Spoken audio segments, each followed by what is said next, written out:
I've already identified $3 billion to return directly to the people in the first year, where Perry Johnson, frankly, came up with magic numbers that he admitted came from ChatGPT. The fact of the matter is, this is exactly, it is stupid, Perry. The president respects winners, which I've won statewide office twice. He respects people who built their own business. I built my own business instead of being a trust fund baby, a Nepo baby. Perry Johnson, what would you do to change the dynamics of our political norms right now? Well, you notice that John James specifically did not say he was going to refund the $107,000 given to him by the people building the data centers. From these gentlemen. Quite a show in Studio C, right next door to where we're coming to you from. The three Republican candidates for governor, John James, Mike Cox, and Perry Johnson, squaring off on the debate stage here at Fox 2. They took up topics like AI data centers, gas prices, and took a lot of shots at each other as well. Joining me now, Troy Mayer and Republican Ethan Baker, and it's always good to see you. Thanks for joining us here, Mayor Baker. Happy to be here, Roop. Good to see you. All right, so let's just lay it out. What did you think of tonight's debate? Summarize what you saw and what you didn't see here tonight. Yeah, well, I feel like I should be asking you. This might be your first opportunity to talk about it, but we'll leave it to me. I'll leave the experts to do the commentary. We did the best we could. You experienced the slugfest live. It was a lot to be expected. I expected the three of them to go after each other just because they hadn't been in the same room to do that kind of a debate this whole season. So that was kind of expected. I thought there was a lot more personal attacks than were necessary, but also than there should have been. And to your point, in the rules, it allowed everybody to have an opportunity to do a rebuttal every time they were name checked. And so we ended up spending a lot of time dealing with rebuttals and not getting to the questions I think that most people in Michigan really want to talk about. I agree 100%. And I would just offer my own commentary about our debate here tonight. The reason that during the debate, Mayor Baker, I said clearly, look, you three are very smart guys. Yeah. But one thing you're missing right now is the fact that people are sick and tired of the screaming and yelling. And every time you do this, you're given the chance for someone else to do a rebuttal. Right. But when we talked about data centers, was there something about that spoke to you as the mayor of a very significant city in Michigan? Well, I think it was, first of all, it was a substantive question and answer that kind of everyone answered. And I thought that was really important. And they were kind of on the same page, but a little bit different. You saw some variation in how they looked at things. I thought Perry Johnson's answer on putting the year-long moratorium out was really powerful. I think that's where really most of Michigan is right now, and that feels very comforting to a lot of people.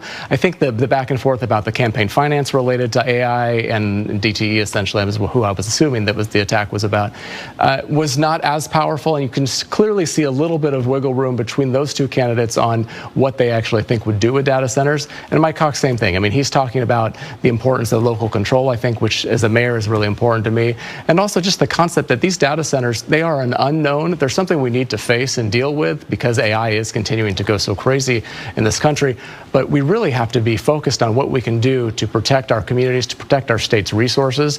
And all three candidates seem to be somewhat similarly aligned in that respect. I thought the issue about how to work with President Trump, or any Republican, for that matter, if President Trump leaves and another Republican or a Democrat goes into the White House, how do you work with someone who you disagree with at a certain moment?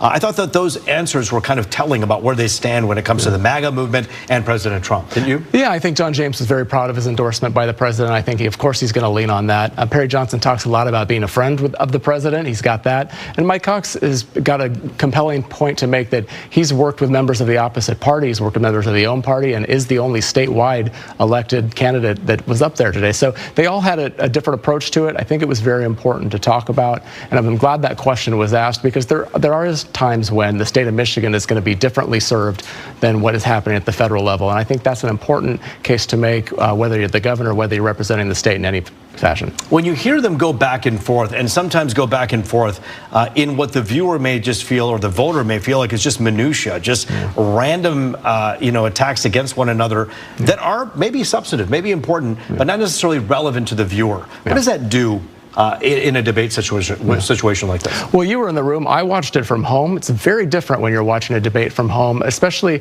it's also very different to do a debate when you're not with a crowd full of people who are full of supporters, full of people who are jeering and booing. You can't read the room. We don't know what's going on when you're on that debate stage on the other side of the camera. And I think it was really jarring as a viewer to sit and watch and have these constant, digs and attacks on somebody. There's a time and a place for those. If you really feel strongly that someone's campaign finance says something about the candidate or some other reason, put your point out there, get it out there. But in that debate on the TV studio, it was not the right place to do it. And I just don't think viewers at home were thinking, oh, this is really resonating with me. I'm really glad I'm tuning in for this. At least that part of it anyway. And that part of it was, I think, also for me as a moderator, I thought to myself, here we are. And that's why I pointed out that perhaps this isn't the best use of your time. Be judicious, right? Yeah. Because at some point, the viewer at home cares about their pocketbook issues. Right. We try to talk about gas prices. They all address what they would do to reduce the cost of living. Did they go far enough? I don't think so. I mean, I don't think anybody truly can in this day and age. That's really the issue that everyone's concerned about in this state, really in this whole country. And, you can't talk enough about those issues. So really gas prices, none of them really address the gas price issue very effectively, in my opinion. Certainly they all had a compelling case to make about affordability and how that gets approached. I actually thought Perry Johnson's answer when he was asked the question, I think it was Jamie Rowe who asked him about, how in Macomb County are you going to resonate? When Perry Johnson's talking about the 600 square foot house he lived in and how he knows how he's gone from really nothing to what he is today, that's a compelling story, and his demeanor in that exchange was really effective. Well, you know what? We continue every day here at Fox 2 to make sure that we are the place for politics, and having a discussion like this, it was on display. It was demonstrative of where the emotional tenor is of this campaign, and we certainly hope that people did get something that was valuable out of it, if anything else, a gut check on where they feel, what they feel about these candidates. And Mayor Ethan Baker, we thank you for doing that with us here tonight. Thanks, Great to see you. Good to see Thanks for your time. Thank you. Rich. Gentlemen, we're watching some activity on radio.